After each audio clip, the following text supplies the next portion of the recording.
En los apuntes de esta semana vamos a charlar sobre lo ocurrido en torno a la energía en Argentina, más precisamente lo que tiene que ver con el corte del abastecimiento de gas natural y el gas natural comprimido, el GNC, en esta semana, mientras Javier Milei se encontraba de gira en los Estados Unidos. Se cortó el abastecimiento, hubo que cortar el abastecimiento de gas en casi todo el país. Durante la jornada del martes, la empresa Ecogas había ordenado a todas las estaciones de servicio de GNC de Córdoba suspender completamente las operaciones hasta nuevo aviso. Lo mismo pasó en Santa Fe, y el desabastecimiento de GNC para los automovilistas también llegó hasta Catamarca, La Rioja, la capital federal, y Gran Buenos Aires, junto con toda la provincia de Buenos Aires, que no estuvieron ajenos a este faltante. Las principales compañías del sector energético siguen todavía en alerta, a pesar de que prevén que va a haber un alivio en las próximas semanas por la cuestión climática, porque va a ceder un poco esta ola de frío que venimos cursando, y el consumo va a ser más moderado, sumado a que finalmente, vamos a contar un poquito, pero empezó a ingresar el gas natural licuado e importado para ir suplementando la falta de gas en la Argentina. La preocupación sigue todavía en ciernes por lo que puede pasar la segunda semana de junio, donde ya el Servicio Meteorológico Nacional está previendo una nueva ola de frío polar. ¿Qué es lo que pasó? Que los gasoductos no dieron abasto para satisfacer el pico de la demanda prioritaria. La demanda prioritaria, estamos hablando de la demanda que tienen los hospitales, los comercios y los hogares. Y para no cortar la demanda prioritaria es que se bajó la palanca de las estaciones de servicio de GNC y también de las industrias. Esta es una decisión que tomó el Comité de Crisis, al que convocó el Ministerio de Energía, el Ente Nacional Regulador de Gas, la Compañía de Administración del Mercado Mayorista Eléctrico y empresas del sector, después de que un barco con gas natural licuado que se había comprado a Petrobras, a la brasilera de Petrobras, rechazó la empresa brasilera el pago con una carta de crédito por $21 millones, que es lo que costaba el cargamento. Eso hizo que hubiese una reducción de 14 millones de metros cúbicos en la red de los gasoductos, y generó toda esta grave crisis que estamos sufriendo en estos días. Además, sumado a eso, hubo problemas técnicos en dos plantas compresoras de la transportadora de gas del norte, en Córdoba y San Luis, algo que después se normalizó, pero en medio de esa crisis se perdieron 2 millones de metros cúbicos. ¿Cuáles son las razones atrás de esto? ¿Cuál es el motivo por el cual Argentina, por primera vez en muchísimo tiempo, tuvo un corte total de gas y de las estaciones de GNC, y por supuesto de algunas industrias? Bueno, principalmente la demora en la obra pública, que no ayudó. Faltan dos plantas compresoras que podrían duplicar la capacidad de transporte del gasoducto Néstor Kirchner para transportar el gas que viene de Vaca Muerta. El actual gobierno de Javier Milei quiso responsabilizar, como hace con casi todos los problemas que enfrenta, a la gestión anterior, pero el proyecto se demoró por la revisión de la obra pública que impuso Javier Milei apenas tomó el control del gobierno de la República Argentina, con esta idea de que no hay plata para las obras públicas y no hay plata para nada que tenga que ver con el Estado. Terminó demorando la realización de estas dos plantas compresoras que hubiesen posibilitado mejorar mucho la provisión de gas. Estamos hablando de dos plantas compresoras que implicaban una suma de algo así de $40 millones, contra un gasto que terminó siendo de más de $600 millones para la importación de gas. Algo similar a este gasoducto Néstor Kirchner pasó con la reversión del gasoducto del norte, una obra que es clave para que no falte el gas en invierno en 7 provincias del norte argentino, y que no va a estar lista para este invierno. Se demoraron las licitaciones más de lo previsto. Incluso algunos grandes empresarios que apoyan a Milei, como Paolo Roca de Techino, Marcelo Midri de Pampa Energía, hicieron gestiones ante los funcionarios para que no se abandone el proyecto. El costo total es de $700 millones, de los cuales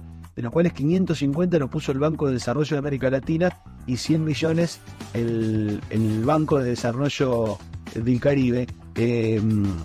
Solamente restaba cubrir $100 millones, y el gobierno no lo hizo en este parate de la obra pública. Si se hubiesen finalizado estas obras, tanto la del gasoducto Néstor Kirchner como la del norte, habría permitido no tener que gastar $600 millones que es lo que se gastó en la compra de combustible líquido y gas natural licuado en las últimas semanas. Esta idea del no hay plata terminó haciendo que Argentina gaste muchísima más plata. Estas obras tenían plazo previsto para noviembre del 2023, se había establecido que iban a estar funcionando en marzo si las obras continuaban como se había previsto, pero el gobierno se tomó 90 días mientras decidía si iba a hacer la obra pública o no, con esta bandera de lograr el superávit fiscal. Por lo tanto, las plantas compresoras recién van a estar habilitadas para fines de junio, por lo que los 3 meses son los que vamos a pagar este faltante de gas. Pero no solo no se hicieron las obras con esta lógica de no hay plata, sino que no teniendo las obras hechas, tampoco se planificó incorporar el buque regasificador de Bahía Blanca para que el sistema no perdiera presión, o tampoco se planificó importar más gas natural licuado a tiempo para fortalecer principalmente lo que tiene que ver con la provisión de las grandes provincias como Buenos Aires, Rosario y Córdoba, que es donde hay más consumo. Eran entre 50, que dijimos 40 y 50 millones de dólares para respaldar el sistema ante un evento como el que se vivió esta semana, y el gobierno terminó gastando, como decíamos, unos 600 millones de dólares de estos cargamentos. Por el lado de la industria, las entidades fabriles estaban todavía monitoreando la situación para volver a tener el suministro de gas, pero ya plantearon que esto va a tener sin dudas, por más que no está magnificado del todo, un impacto en la producción. La FIFE, la Federación Industrial Santafesina, también dijo que esto tiene consecuencias económicas para las empresas porque se han paralizado las actividades. Con distinta intensidad hubo casos críticos en la industria de Córdoba, de Santa Fe y de Chubut. Desde FIFE dicen también que es fundamental destacar el impacto que tendrán estas restricciones en el sector productivo y en toda la cadena de suministro de las empresas afectadas. Se espera una reducción de la producción industrial, que ya viene golpeado, como contamos en la columna de la semana pasada, por la situación económica, por el parate económico. Ahora le tienen que sumar que tuvieron que parar la producción por la falta de gas. Y uno, cuando escucha a los voceros del gobierno de Javier Milei diciendo, bueno,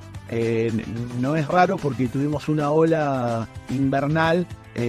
por lo tanto se consumió más gas. Lo que no están explicando es que esta posibilidad que se produjera un estrangulamiento en el transporte de gas, que se comenzó a sentir en la segunda semana de mayo, ya había sido anticipada por varias empresas y por varios consultores. Se notó claramente la falta de previsión oficial. El informe que había circulado principalmente entre las empresas y los funcionarios es un informe de G&G Energy Consultants, de Daniel Gerold, uno de los analistas más escuchados por la compañía, en la que decía y advertía que había una caída en la reserva en los gasoductos ante una continuidad de la ola de frío, y en ese marco, como había menores niveles de importación en los últimos de lo que hay en los últimos 15 años, había que ponerse a prever cómo se iba a solucionar. Estos informes, que los recibieron todas las empresas vinculadas a la energía, sostuvieron que se veía venir, que no era una cosa que no se sabía que podía pasar, y que hubo varias señales sobre lo que podía suceder, pero no se hicieron ni las obras ni la importación de gas necesaria para que esto no suceda. ¿Qué hay detrás de esto? ¿Qué hay detrás de, además de la falta de previsión del gobierno? Bueno, el motivo principal fue la intención de, como hizo el gobierno en las últimas semanas, demostrar como un gran logro el superávit fiscal, el corte de gasto. No hay plata, pero un superávit que no es ni más ni menos que ficticio, porque se importaron menos cargamento de gas, se pagaron menos cuentas a las empresas productoras de energía y de electricidad, lo que Caputo tuvo que refinanciar la semana pasada, y se llegó a esta situación, que da buenos números, pero más de 100 industrias de Córdoba, de Rosario y Buenos Aires no pudieron abrir sus fábricas ni darle trabajo a sus empleados. Tampoco pudieron trabajar los taxistas, que viven el día a día y que todos consumen gas natural comprimido. Todo para que el gobierno pueda mostrar algún número favorable y anunciar superávit. Ahora habrá que esperar qué es lo que sucede con la próxima ola de frío, y la verdad que uno siente que, así como ha sucedido cuando han sido las inundaciones y hay que esperar que pare de llover, acá volvemos a quedar a merced de la naturaleza frente a la improvisación y el desmanejo del gobierno, y hay que rogar que no venga prontamente otra ola de frío, porque no están dadas las condiciones para que se normalice o no volvamos a tener alguno de estos problemas. Esta idea de improvisación y de poco conocimiento del manejo del Estado se va plasmando a cada paso en el gobierno de Javier Milei.